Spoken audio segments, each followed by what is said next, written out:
열심히 공부해서 좋은 주식에 좋은 투자를 하는 방법을 배우는 시간이죠. 주식연구소. 대한민국을 대표하는 주식 초보를 위한 최고의 선생님 염승환 이베스트 투자증권 리틀사부이사 화상으로 연결합니다. 안녕하세요. 네, 안녕하세요. 네. 지난주까지만 해도 제롬 파월 미 연준 의장이 속도 조절 발언을 하면서 뉴욕 증시가 훈풍을 탔는데 지금은 분위기가 또 바뀐 것 같더라고요. 주요 지수 상황이 어떤가요? 네, 그러니까 미국하고 지금 한국 모두 다 좀 부진한 지금 흐름으로 좀 전환이 됐고 그날 이제 굉장히 좋은 발언을 좀 해주긴 했는데 그 후로 나왔던 지표들이 이게 역설적이라도 또 너무 지표가 좋다 보니까 네. 결국 이제 연준이 긴축 속도를 뭐 물론 늦출 수는 있겠지만 금리를 더 많이 올릴 거다라는 그런 우려감이 시장에 좀 퍼지면서요. 지금 뭐 미국의 나스닥도 이틀째 급락을 했고 또 오늘 국내 증시도 하락을 하면서 한국도 지금 4일 연속 밀리는 그런 흐름으로 전개가 좀 되고 있습니다. 그리고 또 다음 주에 FMC가 또 남아 있잖아요. 네. 그러다 보니까 이제 시장이 뭐 섣불리 뭐 이렇게 매수세들이 들어오기보다는 이제 눈치 보면서 관망하는 모습이고 또 그 서비스업 경기가 이번에 그 지표 보니까 너무나 좀 탄탄하던데 이 서비스업이 너무 좋으면 물가가 또 쉽게 안 꺾이거든요. 그러니까 네. 이런 우려감들이 주식시장에 다시 한번 좀 일단은 작용을 하면서 기업 그러니까 뭐 미국이나 한국이나 주요 기업들의 주가도 조금 부진하게 움직임이 좀 최근에 나오고 있는 것 같습니다. 네. 고용 지표가 예상보다 잘 나온 것도 영향을 줬나요? 네, 고용 지표가 되게 잘 나왔어요. 이게 예상보다 예상이 한 20만 명 정도 고용 증가를 예상했는데 음. 이 26.3만 명 정도 좀 이제 그러니까 6만 명 이상 더 잘 나온 거죠. 근데 이제 음. 연준에서 계속 얘기했던 게 금융 정책을 좀 완화 쪽으로 가려면 고용이 꺾여야 된다고 얘기를 했거든요. 근데 네. 고용이 또 여전히 좋다 보니까 아 이러면은 또 금리 인하 이게 내년 하반기에 금리 인하 한번 시장 기대하고 있거든요. 내년 근데 이제 하반기요? 예, 하반기 한 번 정도. 그러니까 연준은 아니다. 금리 인하 안 한다고 언급은 하지만 음. 시장은 좀 그 최근 들어와서는 조금 그 금리 인하 쪽도 좀 그 기대를 하고 있는데 이제 거기에 어. 찬물을 끼얹어 버린 거죠. 고용이 네. 너무 좋아 버리니까 음. 아 이러면 물가는 쉽게 안 빠질 것 같긴 한데 아 또 경기는 또 이렇게 좀 버텨주면 금리 인하는 또 물 건너간 거 아니냐. 음. 이런 이제 우려감들. 근데 이게 사실은 다 어디까지나 이 사람들의 다 그냥 머릿속의 상상이거든요. 정확하게 어떻게 될지는 아무도 몰라요. 그리고 네. 되게 이게 참 저는 좀 그런 게 고용 지표는 아시겠지만 우리 음. 그 경제 배우신 분들은 또 알고 계실 거예요. 전형적인 후행 지표예요. 네. 후행 지표입니다. 그러니까 앞을 알려주는 지표는 아니에요. 음. 그러니까 우리가 경제나 뭐 주식도 마찬가지인데 선행 지표를 보고 투자를 하는 건데 음. 지금 시장은 옛날에 지나간 지표 보고 지금 다들 이거 너무 좋네 이러면서 지금 시장이 또 이게 또 그걸 안 좋게 해석을 하다 보니까 음. 조금 이게 지금 해석이 좀 쉽지 않은 그런 상황으로 좀 계속 전개가 되는 것 같습니다. 그렇군요. 지금 뉴욕 증시를 조금 더 보면 시총 상위 종목들도 안 좋더라고요. 애플과 테슬라 상황은 어떤가요? 지금 요즘에 테슬라가 굉장히 안 좋고요. 테슬라가 주가가 거의 반토막이 났죠. 고점 대비해서 음. 굉장히 좀 많이 빠졌는데 11월 달에 중국 판매가 10만 대로 사상 최대를 기록을 한 건 좋은데 지금 전망은 12월은 8만 대까지 좀 감소할 것 같다. 음. 이게 좀 우려가 커지고 있고 일단 중국 수요 부족 얘기가 나오고 있고 또 일각에선 스위스가 최근에 전기차 운행을 금지할 거라는 언론 보도가 있었나 봐요. 어. 그러니까 스위스도 이제 유럽의 뭐 강국 중에 하나인데 네. 이 전기가 좀 부족하거든요. 음. 예, 전기가 워낙 좀 부족하다 보니까 비상 3단계 조치로 전기차를 타고 직장이나 뭐 병원에 방문하는 것까진 괜찮은데 다른 네. 건 하지 마라. 약간 이제 이런 어. 식의 언론 보도가 있었나 봐요. 그러면 유럽의 전기차 수요가 줄 수도 있잖아요. 네. 이게 테슬라한테도 좋은 건 아니죠. 유럽 음. 쪽에도 판매를 하니까. 네. 그러니까 이런 부분이 전기차 투자 심리에도 좀 악재로 작용했고 또 여전히 뭐 트위터 이슈도 있었고 음. 테슬라가 지금 굉장히 좀 어려운 그러니까 주가에 좀 뭔가 올라갈 수 있는 모멘텀이 좀 없는 상태로 좀 어려운 주가 흐름이 이어지고 있고 또 애플은 폭스콘 이제 정저우 중국 공장이 붕괴가 한번 됐었잖아요. 근데 최근에 네네. 이제 좀 중국이 풀어주고는 있는데 음. 이번 12월 달에 분기 생산 차질이 그러니까 분기면 이제 3개월치인데 음. 12월까지 해가지고 지금 일주일 전에는 한 800만 대 정도가 분기 지금 예상보다는 조금 덜 생산이 될 걸로 예상을 했거든요. 네. 근데 지금 나오는 건 1200만 대 이상 좀 생산이 안 될 것 같다. 더 늘었네요. 네, 그래서 이제 애플 아이폰이 많이 생산이 되고 많이 팔려야 좋은 건데 음. 지금 이제 이건 어쩔 수 없는 거죠. 뭐 애플 입장에서 뭐 잘못한 게 아니라 중국에 지금 그런 상황이다 보니까 또 음. 거기다가 그 애플이 MR 기기라고 VR이나 이제 그 AR 기기 혼합한 MR 기기라고 하는데 이게 내년 3월에 좀 나오지 않을까 했는데 이게 또 하반기로 연기된다. 이런 음. 소식까지 나와서 그러니까 좋은 뉴스는 없고 계속 음. 좀 부정적인 뉴스들이 나오면서 주요 뉴욕 증시 시총 상위 기업들이 좀 안 좋았고 또 한 가지만 더 말씀드리면 유럽에서 지금 그 오늘 좀 이 메타 플랫폼 있잖아요. 페이스북 주가가 많이 빠졌는데 음. 그 맞춤형 광고라 그러잖아요. 여러분들이 이제 어느 사이트에서 예를 들면 면도기를 샀다면 저는 그런 경우 해봤거든요. 제가 면도기를 구매를 했는데 다음날 그 이제 인터넷에 보고 있는데 네. 갑자기 배너 광고로 그 음. 면도기가 옆에 떠 있는 거예요. 귀신같이 뜨더라고요. 예, 그 이제 맞춤형 광고잖아요. 음. 근데 나는 동의를 한지 안 한지도 모르죠. 음. 사실 약관에만 이렇게 동의가 돼 있는데 약관 대부분 안 보시잖아요. 네. 근데 이제 유럽에서 뭐라고 했냐면 이제 약관 말고 아예 개인들한테 그걸 앞에 띄워달라는 거죠. 이거를 맞춤형 광고로 허용하면 예스, 음. 안 하면 노. 근데 대부분 노 할 가능성이 높아요. 광고 보기 그런가요? 싫으니까 그럴 가능성이 높죠. 이제 옆에 광고가 자꾸 뜨면 음. 그걸 안 보려고 하시는 분들 되게 많잖아요. 네. 그래서 이거 이제 페이스북은 대부분 또 광고 수익이 많잖아요. 음. 근데 그걸 만약에 노로 해버리는 사람이 많아지면 아. 광고 매출이 큰 타격을 입겠죠. 네. 그래서 이제 유럽에 이런 규제 이슈가 좀 붙어가지고 또 아. 미국의 빅테크 기업들이 오늘 새벽에 굉장히 많이 주가가 좀 빠졌습니다. 페이스북에게 그 소식은 악재겠네요. 네, 음. 맞습니다. 애플이 전기차 포기한다는 뉴스를 제가 봤거든요. 네. 이것도 좀 영향을 줬을까요? 뭐 아니 이제 뉴스를 보면 그러니까 많은 사람들이 이게 이제 언론 보도 보면요. 언론도 음. 다 추측으로 저는 보는 게 작년부터 계속 애플카 이슈가 나와서 작년 초에는 현대차, 기아가 한다느니 네. 이런 뉴스 나왔다가 또 쏙 들어갔고 음. 그리고 LG그룹이 할 거다. 이런 얘기가 계속 나왔어요. 근데 그럴 때마다 주가가 움직였는데 음. 사실은 애플은 어떤 말도 한 적이 없어요. 그냥 어. 언론 기사만 계속 이제 나오고 있는 거고 그다음에 오늘 새벽에 나왔던 건 블룸버그에서 이제 나온 속보인데 음. 애플이 그 전기차 이제 자율주행차를 원래 25년도에 출시하려고 했는데 1년 연기했다. 26년도에 출시할 거다. 그리고 완전 자율주행 기능은 좀 빠지고 부분 자율주행 약간 이제 기능이 좀 약화된 거죠.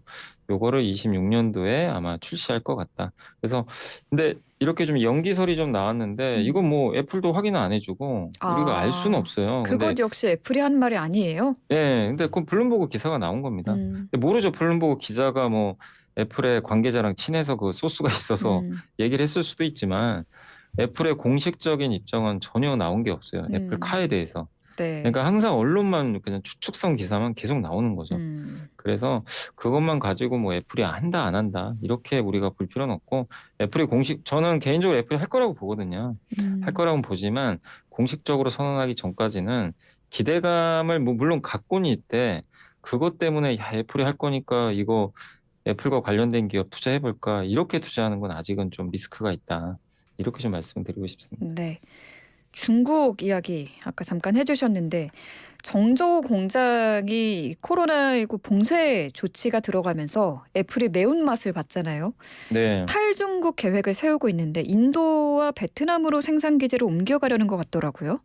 네, 맞습니다. 지금 애플이 지금 이 아이폰 14 생산의 85%가 중국 정저우에 집중돼 있다 보니까 음. 이번에 정말 크게 한번 다쳤죠. 네. 그래서 이게 생산 시설이 한쪽에 너무 집중돼 있으면 이제 음. 이런 리스크가 생기는데 음. 물론 장단점은 있어요. 그만큼 싸게 만들 수가 있어요. 음. 중국은 인건비가 싸니까. 네. 근데 대신에 그게 못 만드는 상황으로 갔을 때는 이제 데미지가 커지는 거죠. 음. 그래서 이번에 그걸 느꼈기 때문에 인도로 아마 옮기려고 하는 것 같고요. 인도에서도 이미 만들고는 있어요. 그래서 아이폰의 10% 정도는 인도에서 지금도 생산이 되고 있는데 음. 이제 전망으로는 향후 5년 안에 아이폰 생산의 35% 정도를 인도에서 만들겠다라는 그런 얘기가 나왔고 음. 그렇게 되면 이제 중국의 비중이 좀 줄겠죠. 그러니까 중국을 없애는 건 아니고요. 중국의 비중을 줄여가지고 이 인도 쪽으로 점점 이전하는 그런 모습이 좀 나올 것 같고 최근에 인도가 어쨌든 이제 중국을 대체하는 국가로 급부상하고 있거든요. 그러니까 어. 이제 미국 입장에서는 인도가 약간 그 방패 역할을 해줄 수도 있는 거죠. 또 음. 중국과 가깝잖아요. 바로 국경을 맞닿아 있고 네. 또 사실 중국과 또 사이도 안 좋아요. 인도가 되게 아, 안 좋다 보니까 네. 원래 이 인도에서 애플 샤오미가 제일 잘 팔렸거든요. 음. 근데 인도 사람들이 안 삽니다, 요즘에는. 예, 이제 약간 국경 분쟁 같은 게 좀 있어가지고 네. 그래서 이제 미국 입장에선 그런 게 뭐 나쁘지 않은 거죠. 그래서 이제 인도 비중을 좀 높이기 위한 또 하나의 이게 어떻게 보면 이제 그 전략적인 차원일 수도 있어요. 이제 미국 정부가 원하는 그래서 뭐 이러저런 이유들 때문에 인도 비중은 늘어날 것 같은데 다만 이제 일각에서 좀 우려하는 건 아이폰도 아이폰인데 아이패드는 또 굉장히 복잡하거든요. 크기도 크고 네. 이런 걸 과연 인도에서 만들 수 있을까? 아직은 아, 숙련 노동자가 없을 텐데 여기에 대해서 약간 이제 그 우려하는 시각도 있긴 있지만 어쨌든 그 애플 입장에서도 중국을 좀 벗어나서 뭐 그게 인도뿐만이 아니라 다른 나라로 생산 기지를 이전하는 거는 이제는 좀 불가피해졌다라고 보는 게 맞는 것 같습니다. 네. 애플이 공급망 다각화에 나서고 있다. 네, 다음 주에 그 미국의 12월 FOMC가 열리잖아요. 근데 그 네, 전날에 11월 소비자 물가 지수가 나오더라고요. 이 네. 연준의 기대에 부응하는 숫자가 나와줘야지만 이 긴축 속도를 천천히 가져갈 수 있을 것 같은데 물가 지수는 어떻게 전망하세요? 네, 이제 13일 날 물가지수 나오고 바로 다음 날 이제 FMC인데 음. 이게 물가지수가 지금 중간값은 한 7.3% 정도 소비자 물가가 그 정도 예상하는 것 같아요. 그러면 음. 전월이 7.7이었거든요. 네. 그래서 이제 중요한 거는 7.3보다 밑으로 나와야 됩니다. 시장 예상보다 항상 낮게 나와야 음. 증시가 이제 레벨업을 하거든요. 근데 네. 만약에 예상보다 높게 나온다. 뭐 7.5나 6, 뭐 이렇게 7 나와버리면 주가 또 부러져 버릴 수도 있는 거죠. 음. 아, 아직은 좀 물가가 잡히려면 또 시간 걸리겠구나. 우리 예상보다는 확실히 느리구나. 이런 좀 음. 우려감이 커지고 또 그 다음날 바로 FMC거든요. 네. 그 연준 의원들도 그걸 볼 거란 말이에요. 물가 지표를. 네. 바로 영향을 주겠죠, 당연히. 음. 그렇기 때문에 일단 13일 날 소비자 물가 지표. 근데 이거는 뭐 개인적으로 좀 이렇게 크게 떨어졌으면 좋겠는데 음. 역시 관건은 그 서비스업 물가인 것 같아요. 이번에도 서비스업 지표가 워낙 좋았는데 음. 이게 좀 약간은 우리가 예상한 것보다 좀 꺾여줘야 좀 물가가 좀 안정화되지 않을까 이렇게 좀 예상은 하고 있습니다. 서비스업 지수도 물가 지수와 같이 나오는 거죠? 서비스업 아닌가요? 지표는 이미 발표는 됐어요. 아, 예, 그러니까 서비스업 지표는 이번 주에 발표가 됐는데 네. ISM 서비스업이라 그래가지고 음. 그게 또 너무 잘 나왔어요. 아, 예, 근데 그럼 네. 제조업은 안 좋은데 음. 그 ISM에서 이제 설문조사를 하거든요. 기업 구매 담당자한테. 근데 서비스업은 이제 왜 좋냐면 지금 리오프닝 하잖아요, 미국도. 그 당연히 대면 영업 쪽은 훨씬 좋은 거죠. 음. 그래서 그쪽은 좋은데 이 제조업은 왜 안 좋냐면 글로벌 경기도 안 좋은 데다가 또 지난 1, 2년 동안 코로나 때문에 사람들이 소비를 엄청 했죠. 미리 당겨서 뭐 음. 가전제품이나 이런 것들을. 근데 이제 더 이상 안 산단 말이에요. 소비를 음. 줄이는 거죠. 그래서 네. 제조 소비는 그러니까 제조업과 관련된 거는 안 좋은데 사람들이 여행 가고 먹고 마시고 밖에 나가고 이런 쪽의 서비스 수요는 늘 수밖에 없는 거죠. 근데 그게 음. 근데 문제는 서비스업 비중이 미국이 좀 크잖아요. 네. 그래서 이제 이게 안 꺾이면 물가에 영향을 좀 계속 줄 수밖에 없어서 시장이 조금 우려를 하고 있는 것 같습니다. 그렇군요. 그럼 지금 일단 주의 깊게 봐야 하는 게 물가 지수죠. 예, 물가 지표가 네, 제일 물가 중요합니다. 다음 지표가 주는 뭐 7.7 전월 7.7%보다 낮게 나오는 것만으로는 안 되고 그 밑으로 나와줘야 되는데 예상보다는 낮게 나와야 돼. 한 7.3 정도 3이요. 밑으로 나와야 되지 7.3 않을까. 밑으로. 예, 그렇게 예상을 하고 있습니다. 일단 시장은 이번 그 12월 FOMC에서 0.5%포인트 인상 가능성을 거의 확실시한 분위기던데 네. 뭐 이변이 있을까요? 이 물가 이게 지수에 따라서도 달라질 수도 있는 건가요? 물가가 뭐 너무 높으면 뭐 팔 나오면 또 바뀔 수도 있지만 그러지는 않을 것 같고요. 그러니까 음. 이번에 물가랑 별개로 어쨌든 제가 봤을 때는 0.5로는 할 것 같아요. 음.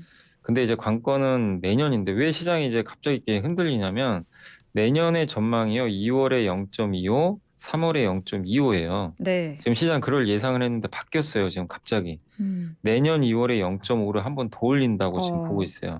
왜냐하면 지금 아까 말씀드린 고용하고 서비스업이 좋으니까 음. 연준이 조금 더 올릴 것 같다. 그리고 연준의 입으로 불리우는 그 닉 티미라우스 그 월스트리트 저널 기자가 네. 기사를 이번 주에 써버렸습니다. 그렇게 우리가 생각하는 5%보다 좀 높을 것 같다. 최종 금리가. 음. 그러니까 이제 시장이 바짝 긴장을 한 거죠. 아니 음. 5에서 끝날 줄 알았는데 5.25까지 간다는 거예요. 근데 사실 우리가 봤을 때 지금 벌써 금리가 4% 올라왔고 여기서 5로 가나 5.25로 가나 별 차이가 없잖아요, 사실은. 네네. 근데 이제 시장은 이런 걸 이제 짜증내 하는 거죠. 그냥 오면 오에서 끝나야 되고 이제 낮아져야 되는데 음, 이게 이제 피곤한 거예요. 그러면 또 네. 올라가? 이제 여기에 대해서는 생각을 안 하고 있는데 음, 0.25여도 시장은 이제 이걸 이 자체를 싫어하는 거예요. 음, 그러다 보니까 0.25 오른다고 뭐 대세가 크게 바뀌는 건 아닌데 음, 5%를 끝으로 이제 긴축이 종료될 줄 알았는데 음, 아, 우리 생각보다 이게 진짜 쉽지 않구나. 긴축 종료가. 음, 거기에 대한 이제 리스크를 지금 최근에 시장이 좀 반영을 하면서 아무튼 내년 2월에 0.5% 인상 확률이 더 높아졌고 근데 네. 이번에 이제 다음 주 물가지표를 보고 음, 다음날 FMC에서 연준장이 언급을 할 거예요. 이제 그걸 보면 내년에 금리를 어느 정도 올릴지 또 점도표라고 찍거든요, 점을. 네. 예, 그게 이제 이번에 나오니까 음, 일단 다음 주에 좀 그 부분은 체크를 해봐야 될 것 같습니다. 네. 그러면은 올해 산타 랠리는 어떻게 되는 거예요? 옵니까 안 옵니까? 아니, 이게 다음 주 수요일 지나야 뭐 정확히 알 수가 있는 거고, 네. 저도 오길 바라는데, FOMC가 그러니까 열린 뒤에야 알 수 있겠군요. 물가가 이걸 풀어줘야 되는데, 그러니까 음, 일단은 국제유가가 최근에 급락한 건 좋죠. 긍정적인데 물가에 영향을 주니까, 다만 이제 그 물가 지표가 음, 그걸 지금 반영하는 물가는 아니니까, 지난달 물가가 지금 이제 발표가 되는 거잖아요. 네. 사실 이제 물가 지표도 후행이죠, 어떻게 보면. 근데 어쨌든 이제 그거는 뭐 다음 주에 확인해 봐야 되겠고. 그리고 우리나라 입장에서 이제 개인 투자분들이 요즘에 주식시장을 자꾸 떠나죠. 떠나고 굉장히 좀 비관적으로 많이들 보시는데 음, 투자를 잘 안 하려고 하세요. 그 이유 중에 하나가 금투세 때문에 그래요. 네, 아, 금융투자 종합소득과세가 이제 민주당 안에 따르면 내년부터 바로 시행을 하는데 지금 이제 2년 유예하자고 좀 정부가 안을 내놨잖아요. 네. 근데 그 2년 유예할지 안 할지 아직 합의가 안 됐는데 음, 이게 이번 주 금요일까지는 처리가 될 거라고 합니다. 음, 이게 둘 중에 하나죠, 사실은. 네. 네, 근데 만약에 합의가 안 되면 내년부터 이제 5천만 원 이상 주식에서 수익을 내신 분은 음, 이제 과세를 하셔야 돼요. 음, 양도차익과세. 음, 20%가 넘는 세금을 내야 되니까. 이제 그게 또 불편하죠, 사실은. 음, 뭐 세금 내는 거 좋아하실 분은 없잖아요, 사실은. 네. 그렇기 때문에 그 일단 지금 투자자분들이 그거 결정될 때까지 또 관망을 하고 있어서. 근데 이게 어, 유예가 되면 투자 심리가 좀 좋아지거든요. 네. 아무래도 2년 정도 유예가 되니까. 음, 그래서 요것도 이 연말 연리를 결정할 수 있는 또 중요한 변수기 때문에 한번 그렇군요. 좀 지켜봐야 될 것 네, 같습니다. 이번 주 금요일에 금투세 2년 연장 여부가 나온다고 하니까 지켜보도록 하겠습니다. 네. 우리나라 좀 볼게요. 우리 증시 상황은 어떤가요? 아, 요즘에 지금 오늘도 좀 빠져가지고 4일 연속 주식시장이 하락을 했고 요즘에 음, 빠지는 이유는 일단은 이제 그 미국의 긴축 이슈가 다시 커졌고 음, 외국인들이 오늘도 주식을 많이 팔았습니다. 2천억 정도 팔았는데 판 거의 대부분이 지금 반도체 쪽이에요. 근데 왜 그러냐면은 SK하이닉스가 내년에 적자가 좀 심하게 커질 것 같아요. 지금 어, 분위기가 증권가 애널리스트 분들도 좀 추정치를 낮추는데 네, 지금 6조 원까지도 적자 날 수도 있다. 연간. 음, 그래서 지금 6조 원 적자면 너무나 큰 거죠. 1년에 10조 정도 벌던 회사거든요. 음, 근데 이제 불과 1년 만에 이렇게 상황이 바뀌어 버리니까. 그리고 또 반도체 경기가 내년 하반기에 좋아질 걸로 많이들 보셨는데 일각에선 야, 내년이 아니고 24년은 돼야 될 것 같다. 아, 이런 전망도 나와요. 근데 지금 비관론이 더 우세하거든요. 약간 네, 이제 그게 좀 시장이 더 먹히다 보니까 음, 불안한 거죠. 근데 반도체는 우리나라의 전체 시총이 제일 크잖아요. 음, 그러니까 이제 그런 전망이 안 좋으니까 외국인은 이제 집중적으로 매도하고 있고 반도체가 안 가면 증시 오르기 쉽지가 않거든요. 네, 그 상황에서 2차 전지가 많이 올라왔는데 2차 전지가 가져야 되는데 여기는 너무 올라서 또 가기가 좀 쉽지가 않아요. 새로운 뭐 음, 재료가 있는 것도 아니고. 음, 그러면 무슨 얘기냐? 위는 좀 막혀 있어요. 막혀 있는 상황에서 아래로도 왜 크게는 안 빠지냐면요. 지금 중국이 리오프닝 하잖아요. 네, 오늘도 중국에서 10개 항목에 대해서 10가지 뭐 방역 규제 완화 정책을 아까 발표했더라고요, 보니까. 뭐 음, PCR 검사 면제하고. 이거 좋죠. 당연히 중국 경제가 살아나니까. 네, 그래서 하방도 단단해요. 밑으로 크게도 안 빠져요. 그래서 네, 지수는 위 아래가 좀 막혀 있는. 근데 이런 상황이다 보니까 이제 증시가 갇혀 있다 보니까요. 그냥 음, 종목 장세죠. 흔히 뭐 음, 재료가 있거나. 그래서 중국 소비주가 좋아요, 요즘에. 중국이 이제 화장품 뭐 이런 예, 종목이요? 맞습니다. 화장품도 아모레퍼시픽은 저점에서 40%나 올랐어요, 벌써. 정말 그 많이 정도로 올랐네요. 면세점, 뭐 카지노, 음, 중국 의류주, 뭐 또 지금 이제 그 우리나라도 이제 실내에서도 마스크 아마 다 벗을 것 같은데 음. 그런 식으로 결론이 날 것 같은데 결국 리오프닝을 하는 거니까 뭐 여행주, 항공주, 레저주 이런 주들이 일단 최근에 반도체 2차 전지가 약한 가운데 그들 네. 기업들이 좀 주가가 좀 좋은 그런 좀 종목 장세로 지금 가고 있다라고 보시면 되겠습니다. 네, 정말 중국이 이 코로나19 봉쇄 조치를 완전히 풀게 되면은 이게 또 글로벌 증시 호재로 작용하는 거 아닌가요? 기대가 굉장한 되는데. 호재죠. 만약에 네. 그걸 다 풀어주면 음. 이거는 뭐 그 이창용 한국은행 총재가 직접 언급을 하셨어요. 로이터하고 이제 인터뷰에서 뭐라고 했냐면 음.